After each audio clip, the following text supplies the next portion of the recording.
Sa wakas, may bagong hanging umiihip sa bayang ito. Naku, kailangan ng palitan ito.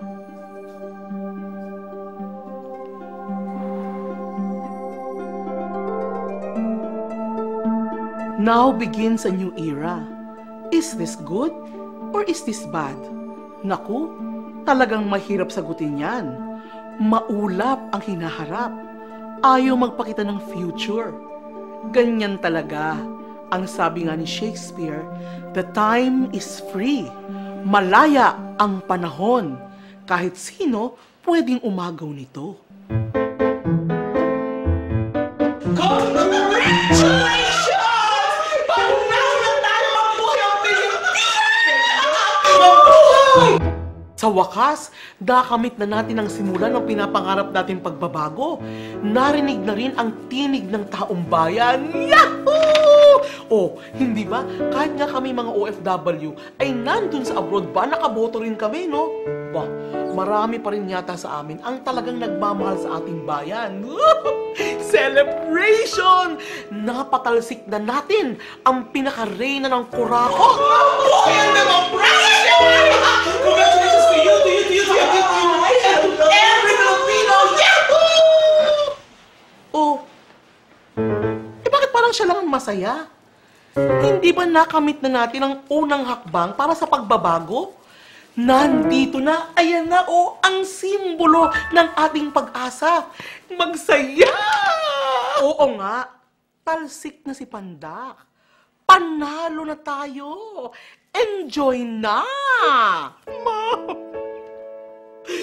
miss ko na po kayo kahit wala na kayo sa Malacanang.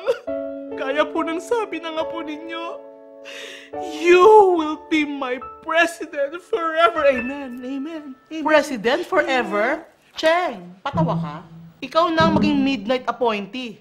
Eh di syempre, malaki talagang utang na loob niyan kay Pandak. Sinasabi ko na eh. Ikaw yung alaherang inappoint sa CCP, ano? Hoy! Excuse me, may civil service ako, no? Amen. Nakuha ko yata ang posisyong to sa dasal. Pinakinggan lang ni Mamang bulong ng langit. Amen. Eh, paano ka man nakasigurong sa langit nga galing ang bulong na yan? Eh, ikaw kaya tumatanggap ng lagay sa departamento nyo? Aba ngayon, midnight use ka na. At ikaw, ba? Bigla yatang nagbago ang kulay mo. Hindi ba dati berde ka? Kakampi mo si Pandak? Dati tsatsadora ka? Aba ngayon, yellow bird ka na rin? Hindi ba sinabi ninyo kailangan ng pagbabago? Ayan! Nagbago naman ako.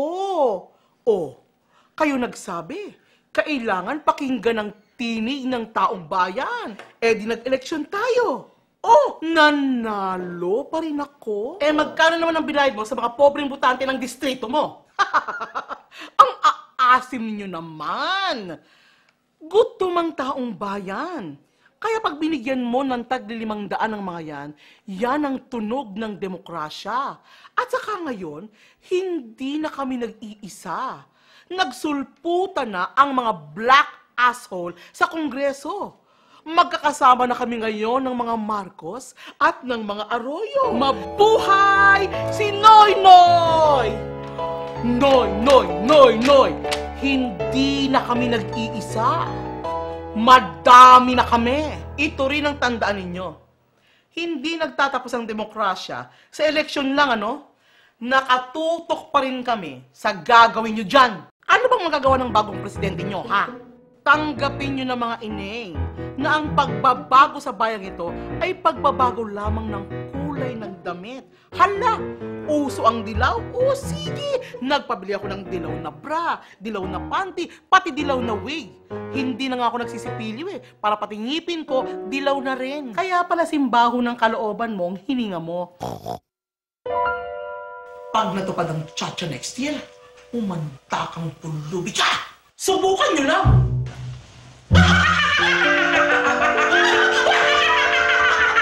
Hindi bang sabihin nito? Hindi pa rin tapos ang laban? Ano sa palagay mo? Pumila ka lang ng mga 2 oras sa presinto at bumoto ng 10 minuto, tapos na ang laban? Ganon? Tingnan mo ang kakaharapin ng bagong pag-asa, Juana. At ikaw din, Juana to. Dapat nating bantayan ang mga binoto natin. Napatalasiklan natin ang reyna ng kadiliman. Pero dumami naman ang mga kampo ng mga kurakot at mga gahaman. Oh no! Ibig sabihin, kailangan na naman natin magpakabayani? Kailangan lang natin tumindig doon sa totoo. Oh, come on!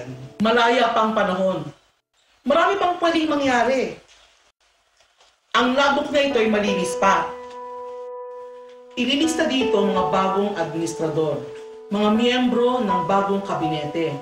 Ilalahad din dito ang mga hakbangin ng bagong Pangulo. Dito pa lamang malalaman na natin kung ang simbolo ng bagong pag-asa ay makikinig sa people power o makikinig sa mas malakas na tinig ng trapo, ng kurako, ng kapangyarihan, ng politika ng ginhawa.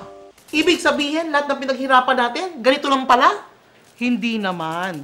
Ibig sabihin, kahit sineselebrate natin ang pagdating ng bagong pag-asa, pinabantayan natin ang liwanag ng pag-asang yan. Wanang hilita, anong say ni Tita Cory? Nakita rin ba niya to? Kayo naman ang lumikha ng sarili ninyong kasaysayan. Wala na siya. Hanggang dito na lamang ang kaya ng powers niya. Kaya ang kanyang anak, huwag ninyong pabayaang makinig sa masasama. Kaya siya nandyan dahil sa taong bayan. Dahil din naman sa taong bayan, kaya andyan ang mga yan. Ganun talaga ang mundo. May mabuti, may masama. May mali at tama. Kung magpapahinga ang tama, lumalakas ang mali. Masanay na kayo. Ang tanging maitutulong lang ng langit ay ito. Pamitpit ng balls ng mga bolero.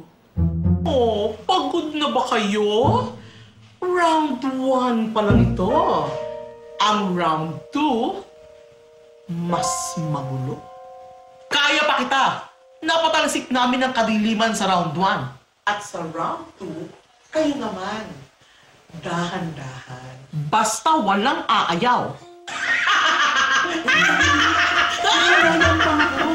Ibaba niyo yan! Sino kaya ang makakaagaw nito ngayon?